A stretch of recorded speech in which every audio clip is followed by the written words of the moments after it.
나병 환자는 옷을 찢고 머리를 풀며 입술을 가리고 외치기를 부정하다 부정하다 할 것이요 병이 있는 날 동안은 늘 부정할 것이라. 그가 부정한즉 혼자 살되 진영 밖에서 살지니라. 아멘. 13장 오늘 여기 말씀은 피부병에 관한 말씀입니다. 사람 몸에 어떤 증상이 있으면 부정하냐? 내 몸입니다. 어제는 유출에 관한 문제였고요.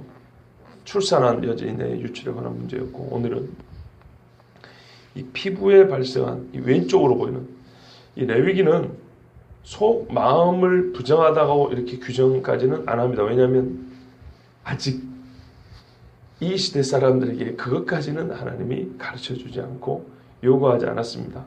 그러나 모세는 뭐냐면 너희가 마음의 할례를 받아야 된다 이렇게 말했습니다. 그러니까 가장 중요한 걸 몰라서가 아니고 그것이 제일 중요한데, 이런 이제 법으로 줄 때는 아직 레위기 구약 시대까지만 하더라도 겉보기를 1차적으로 보고 무엇이 정하냐 부정하냐 이것들을 가르쳐 주셨습니다. 나병인지 아닌지 애매한 피부병, 이거를 진찰하고 확인하고 진단하는 말씀이 1절부터 8절까지 나와 있습니다. 2절에 보시면 먼저 1절에 여호와께서 모세와 아론에, 이건 백성들에게 일일이 가르쳐준 게 아니고 지도자에게 가르쳐준 겁니다. 그렇기 때문에 의심스러움 와서 제사장에게 진찰을 받아라 이렇게 돼 있죠. 예수님 당시에도 나병 환자 나으니까 너희가 제사장에게 보이고, 이 말씀에 근거한 겁니다. 그러니까 이거는 너무나 중요한 문제입니다. 보시다시피 맨 마지막에 진영 밖에서 살아 그랬어요. 자가 진단하는 게 아니고 책임을 지고 있는 제사장이 진단하는 것입니다. 그런데 2절에 피부에 무엇이 돋거나 뾰루지가 나거나 색점이 생겨서 그의 피부에 나병 같은 것이 생기거든 그랬어요. 그러니까 그 다음에 계속 나병 그리 되어 있지만 엄밀히 말하면 이거는 나병과 아주 독한 피부병을 포괄하는 이야기입니다. 왜냐하면 우리가 아는 나병은 이런 증상하고 달라요. 여기 보시면 흰 색점이 나온 데 있고 붉으스름하기도 하고 뭐 여러 가지 증상이 나지 않습니까? 그런데 이거는 일반적인 나병의 증상과 다릅니다. 그래서 어떤 학자들은 현대의학의 이 피부병 분류에 따라서 뭐 건선이니 백반이니 뭐 이렇게 이제 여러 가지 나눕니다. 사실은 거기에 가까운 증상들을 이 기록해 놓은 말씀들이 있어요. 뭐 하얗게 되고 또 뭐랄까요, 이렇게 생살이 돋고 뭐 여러 가지 있지 않습니까? 이것들이 일일이 다 나병이라고 말하기는 어렵습니다. 왜냐하면 우리가 아는 나병의 일반적 증상은 일단 마비가 와요. 피부에 감각이 없어집니다. 그리고 궤양 떨어져 나가죠. 몸에서 이렇게 떨어져 나갑니다. 무감각하게. 그렇죠. 그리고 안면에 혹이 생깁니다. 얼굴에 혹이 생겨요. 생긴 게 우락부락하고, 그러니까요 떨어져 나가면서 우락부락하게 생깁니다. 이게 이제 뭐랄까요,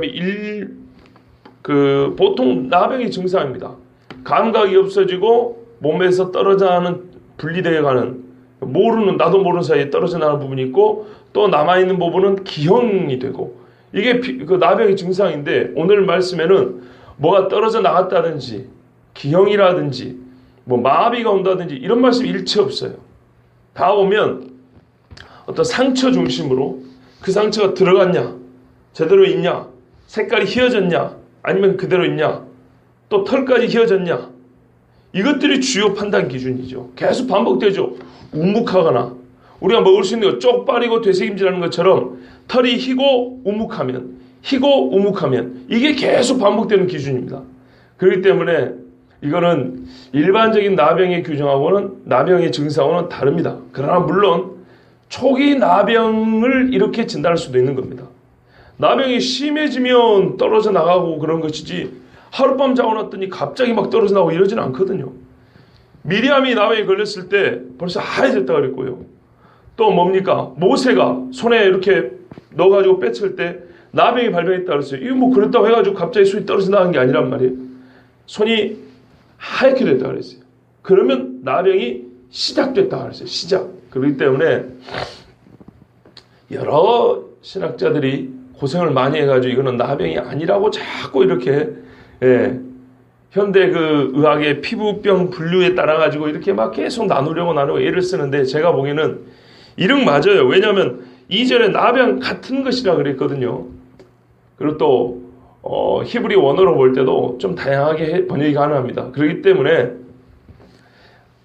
처음부터 끝까지 다 나병을 언급하는 것은 아니지만 나병의 초기 증상도 충분히 오늘 말씀으로 설명할 수 있기 때문에 여러 가지 독한 전염성 또는 비전염성 피부병과 나병의 초기 상태를 포괄해서 어쨌거나 그 사람의 신체 외부에 나타난 부정함에 대하여 규정한 말씀이다. 이렇게 보면 되겠습니다. 16시 아시겠죠? 예. 자, 보시면 아까 말씀드린 대로 가장 중요한 기준은 환체의 털이 희고요. 원래 보통 사람은 검거나 백인들 중에는 누렇거나 이래야 되는데 희어져고요. 우묵하게 들어가면 나병과 같은 병입니다. 나병 내지는 아주 여러 가지 독한 질병, 피부병입니다. 자, 근데 만약에 털이 희지 않냐면 둘 중에 하나가 안 맞으면 일단 의심스러우니까 일주일 동안 가두어뒀다가 확인해보라 그랬어요. 그래가지고 병색이 나아지면 일반 피부병이니까 옷만 빨고 그렇지 않으면 나병이다. 그래서 부정하다 이렇게 규정을 합니다. 9절 이하에는요. 대놓고 나병이 들었거든 이렇게 됐어요. 의심스럽거나 애매한 상황이 아니고 확실하게 이거는 나병과 같다. 점도 희고 털도 희고 그리고 생살이 환체에 생긴 경우는 나병이다 그랬어요. 이런 경우는 가둘 필요가 없다 합니다. 왜냐하면 너무 정확하니까. 중간에 이래 동안 이렇게 가둬두는 거는 확인하기 위해서 잠시 격리를 시켜놓은 겁니다. 임시격리입니다. 그런데 확실한 경우는 가둘 필요가 없고요. 어디로 가면 될까요? 맨 마지막 45, 46절처럼 진영 밖으로 그냥 바로 쫓아내면 됩니다. 나병이 전신에 퍼진 경우 이런 거는 어떻게 됩니까? 이게 이제 현대 학자들은 그래요. 전신에 퍼질 정도면 중증인데요. 요거는 하얗면 오히려 더 정상이라고 했단 말이에요. 앞에는 하얗면 털이 희면 나병이라고 그래놓고 이 부분은 9절 이하에 나온 말씀 중에는 아예 하얗면 그죠? 아예 하얗면 이 사람은 환자를 정하다 그랬어요.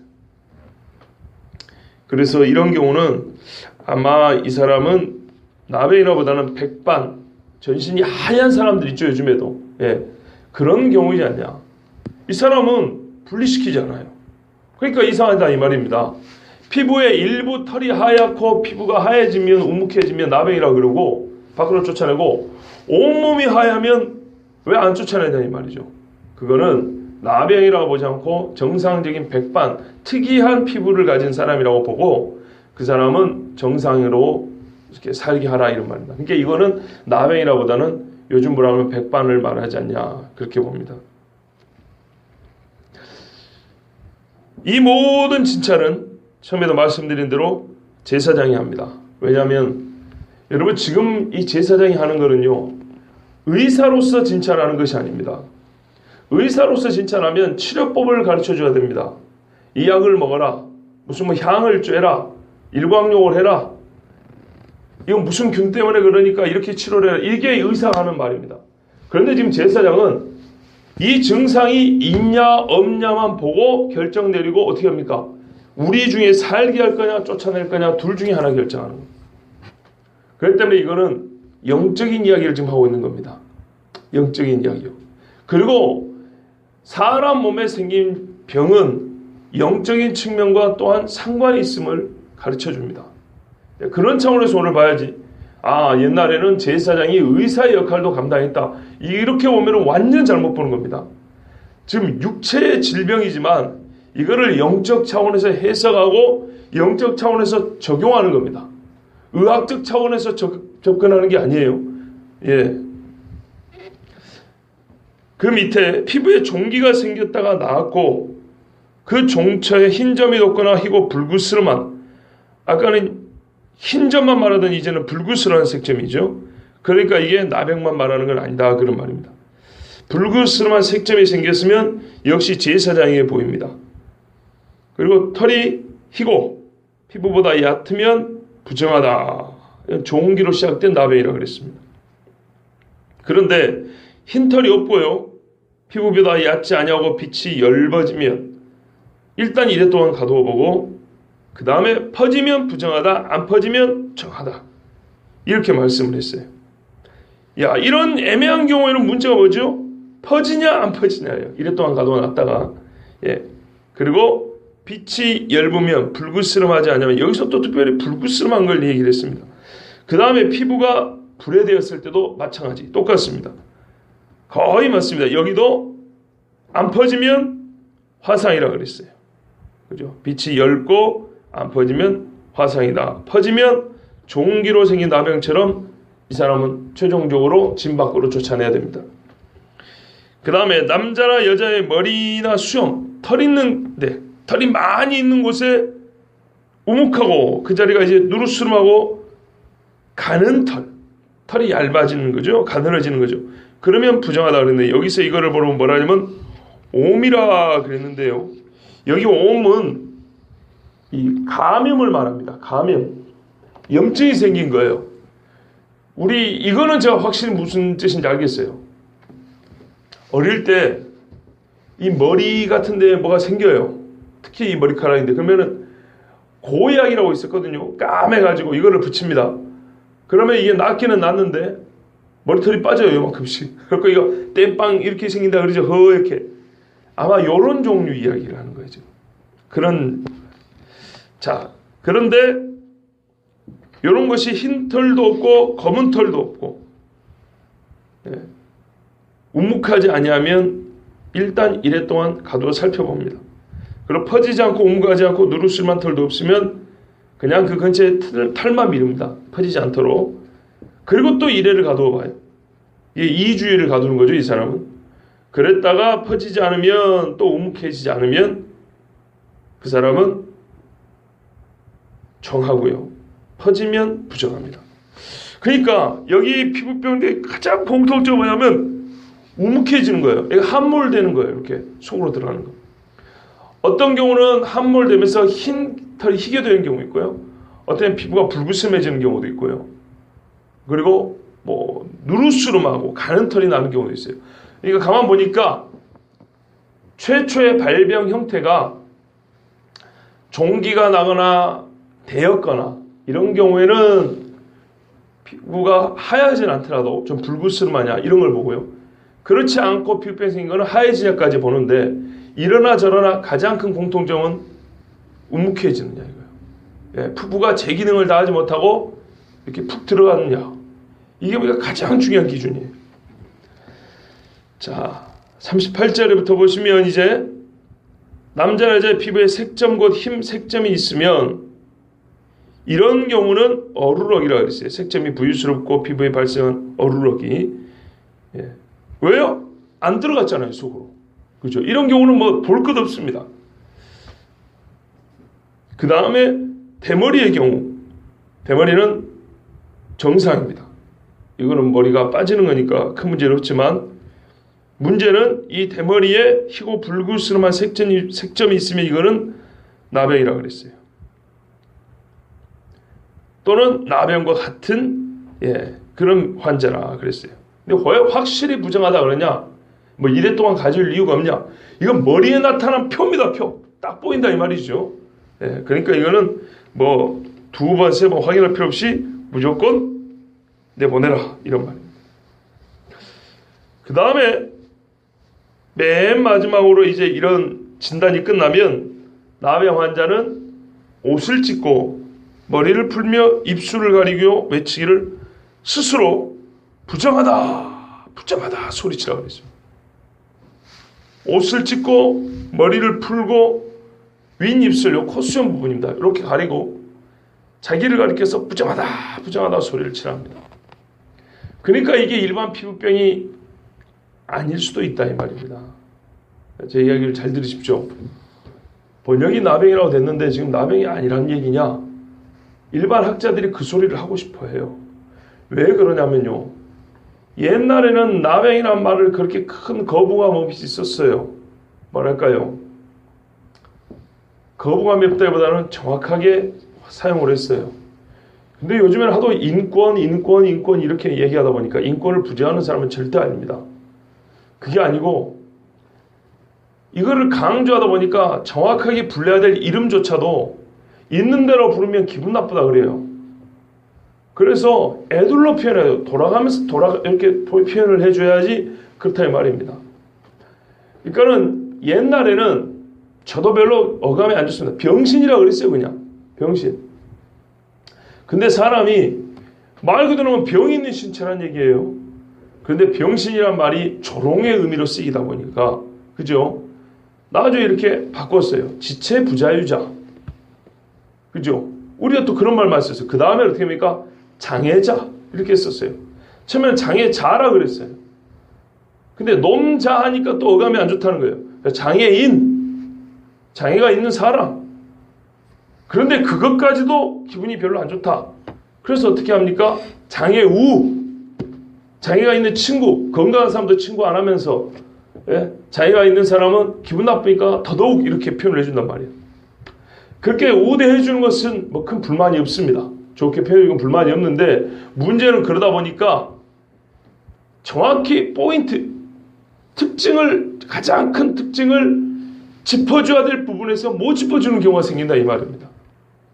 나병이라는 말을 듣기 싫어하고 우리가 좀 이렇게 너무 부정적 의미를 담아서 말하다 보니까 나병이 아니고 한센병, 아주 그냥 전문 용어를 갖다 쓰게 됐죠. 그런데 그것마저도 사람들이 불쾌하게 여긴다 이 말이죠. 근데 정확히 한센병이 걸렸는데도 불쾌하게 여기면 어쩔 겁니까? 그럼 뭐라고 불러요? 메르스라고 부를까요? 아이고 그건 더 문제네. 그러다 보니까 이 세상 사람들의 감정에 맞추려고 하다 보니까 나병마저도 나병이라고 표현하지 않고 이제 다른 피부병으로 이렇게 돌려가지고 표현하고 싶어 하는 그런 우리 마음의 경향 때문에 자꾸 이거를 일종의 피부병으로 이렇게 돌리려고 하는데 저는 그러면 안 된다 그 말입니다. 보시다시피 엄밀히 보면은 나병의 증상과 안 맞는 것도 있어요. 그래서 이거는 나병이 아니라 나병과 같은 내지는 나병에 근접한 독한 피부병 이렇게 볼 수 있는 것도 있습니다. 그런데 왜 여기서 나병을 빼면 안 되냐면 집 밖으로 나가 일평생 살아 그런 거 아닙니까? 이렇게 지독한 결단을 내리고 지독한 처분을 내리는데 어떻게 나병이 아니고 일반 피부병을 가지고 좀 독한 피부병을 가지고 집 밖으로 나가라 그러냐 이 말이에요. 일주일 부정하고 저녁까지 부정하고 뭐 이래 갖고도 같이 어울려 살게 하는 것이 대부분의 규정들입니다. 부정하다 할지라도. 그런데 나병은요 쫓아내는 겁니다. 이 쫓아내는 것이 얼마나 괴로운 일입니까? 쫓아내는 자나 쫓김을 당한 자나. 그렇지 않습니까? 집 밖에도 정결한 곳이 있어요. 재버리는 곳. 재물 태운 다음에 재버리는 곳. 정결한 곳에 버린다 그랬어요. 근데 집 밖에 그 정결한 것도 아니고 진짜 부정하다고 여기는 그곳에 너희는 부정하니까 거기 사라는 거예요. 재물로 바치고 남은 고기 찌꺼기보다 못하다는 겁니다. 이런 극단적인 처분을 내리는데 어떻게 나병이 아니라고 자꾸 돌려갈 수 있냐 이 말입니다. 나병은 나병이죠. 나병의 초기 단계 몸이 하얘지는 것 정상 아닙니까? 아니 그게 일반적인 증상 아닙니까? 그러니까 너무나 이 시대 사람들의 감정에 이렇게요 좀 불편함을 주지 않기 위해서 자꾸 이렇게 좀 완화시키고 돌려가는 것도 잘못입니다. 큰 잘못입니다. 저는 그래서 오늘 말씀에 분명히 나병 그리고 나병에 근접한 지독한 전염 또는 비전염성 피부병, 이름하여 부정하다. 이 피부에 생긴 흠결로서 함께 생활하기에 부정하다. 일평생 함께하기에 부정한 그런 피부에 생긴 문제들을 하나님께서 말씀해 주셨다고 저는 그렇게 봅니다. 그 성경대로고요. 그런데 여기서 이 사람들이 이 비참한 것을 자기 스스로 인정해야 됩니다. 부정하다, 부정하다. 자기 스스로 부정하다 말해야 됩니다. 여러분, 얼마나 이 말을 외칠 때 정말 내 신세가 비참하겠습니까? 요즘 같은 이 희한한 전염병이 돌아가지고 격리 수용되어 있는 경우에 우리가 이제 이런 병이 이제 만연해지고 있으니까 어렵지 않게 상상이 가능합니다. 나 스스로를 떨어뜨려 놔야 되고요. 자기 스스로를 나 전염병 환자요. 나한테 가까이 오지 말라고 하면서 부정하다고 외치는, 거기다가 영적인 의미까지 추가됐을 때 이 사람은 자기 스스로 나는 저주받은 자입니다. 왜냐하면 진 밖으로 나온 것은 하나님의 임재에서 떨어진 겁니다. 제사를 못 지냅니다. 이 사람은 속죄제, 화목제, 번제, 이 사람하고는 일평생 상관이 없습니다. 여러분, 여기서 우리가 뭘 볼 수 있습니까? 에덴 동산에서 하나님이 네가 죽으리라 그랬어요. 따먹으면 죽으리라. 근데 그 즉시 죽었습니까? 그 즉시 안 죽었어요. 하나님이 즉시 죽는다는 게 아니고 죽는다 그랬죠. 어떻게 죽여갑니까? 하나님이 좀 너무 잔인한 표현인 것 같지만 서서히 죽여갑니다. 첫째는 눈이 바뀌어버렸어요. 하나님이 보게 해주신 원래의 눈이 완전히 잃어버렸어요. 두 번째는 추방입니다. 앞으로는 하나님의 거룩한 동산 못 봅니다. 보고 싶어도 진짜 하나님이 만드신 아름다운 것이 무엇인지 못 봅니다. 가시와 엉겅퀴와 싸워야 됩니다. 마귀의 시험과 유혹 속에 늘 노출돼서 한 번이 아니라 계속 그 가운데 살아야 됩니다. 거기서 피 터지게 영적 싸움을 해야 됩니다. 하나님 못 들어오게 천사를 통해서 막아버렸습니다. 죽음입니다. 생명나무 열매 못 먹습니다. 죽음입니다.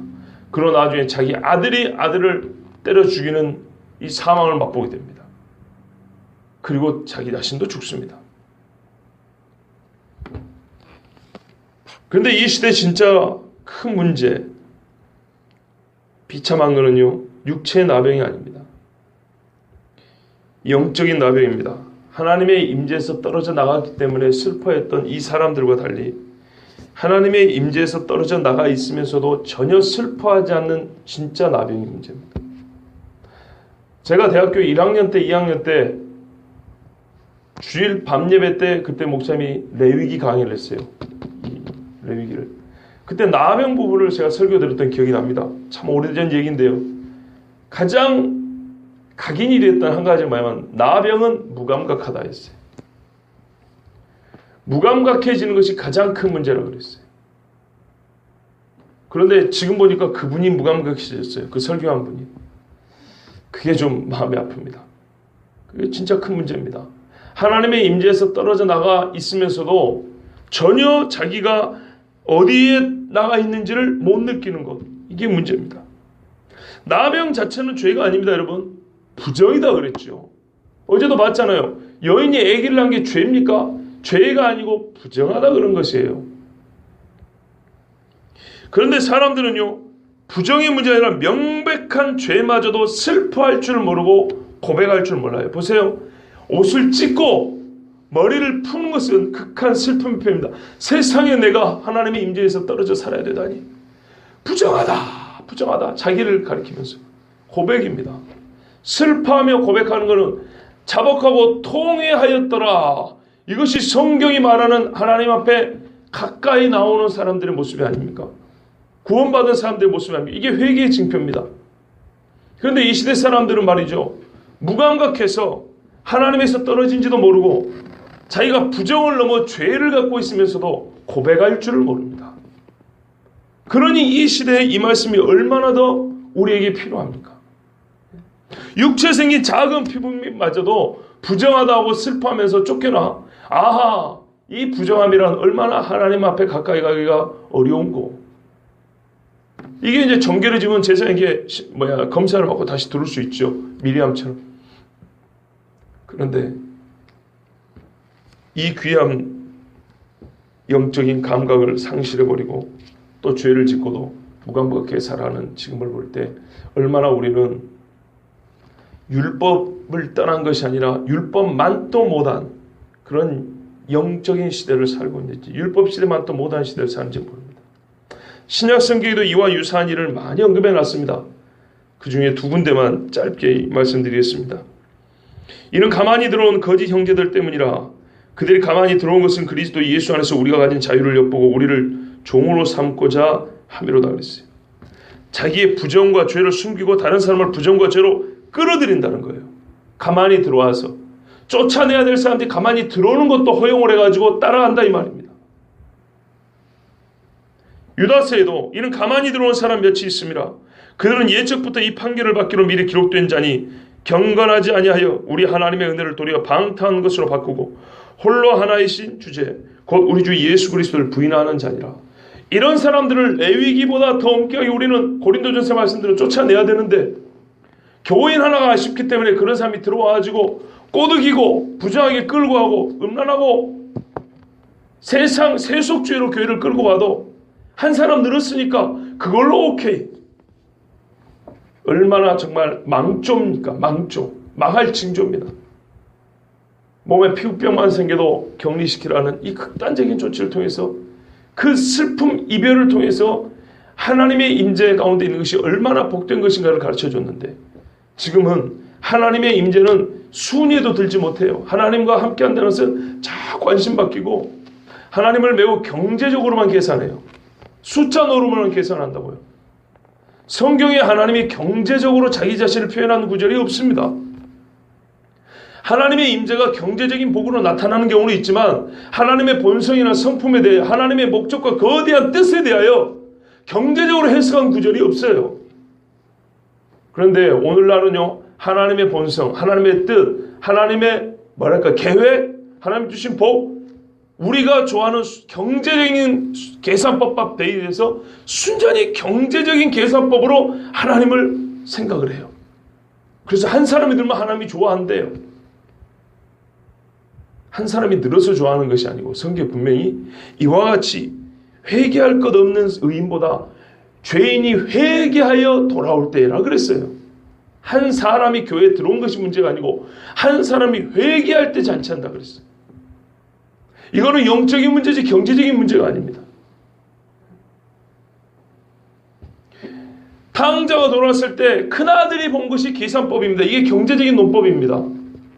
근데 아버지는 경제적인 논법으로 봤으면 큰아들과 똑같은 소리를 했을 건데, 경제적인 논법이 아니라 사랑과 영적인 거룩의 논법으로 봤기 때문에 작은 아들을 기뻐할 수 있었던 거예요. 재산이 충분하는데요. 그것도 2번씩이나. 그렇죠. 그런데 왜 받아줍니까? 작은 아들은 가만히 들여온 방탕한 자가 아니라 방탕을 버리고 회개하고 들어온 자이기 때문에 그런 겁니다. 예? 스스로 부정하게다 말하고 떠났으나 회개하고 들어왔기 때문입니다. 그런데 오늘날 우리는 이를 기뻐할 줄을 잘 모르고요. 아예 잃어버렸다는 게 아닙니다. 반대로 보는다는 것이 문제인 것이죠. 그런 눈을 100% 잃었다는 게 아니고 잃어버렸다는 자체가 문제라는 거예요. 엄청나게 큰 문제입니다. 여러분, 이 시대 특별히 우리가 하나님 앞에요, 오늘 이 구약의 율법, 특히 정결함과 부정함의 말씀을 읽을수록 더 하나님 앞에 정결해져야 되고, 교회가 영적으로나 또 행실로나 사고에 있어서도 깨끗하고 정결하기를 힘써야겠습니다. 우리 하나님께서 바라시는 교회는 거룩한 신부라 그랬어요. 거룩한 신부. 예, 거룩한 신부로서 주님 모실 때 주님 앞에 부끄럼 없이 나가고 주께로부터 칭찬받고 이렇게 즐거이 우리 주님과 포옹할 수 있는 복된 교회 되기를 바랍니다.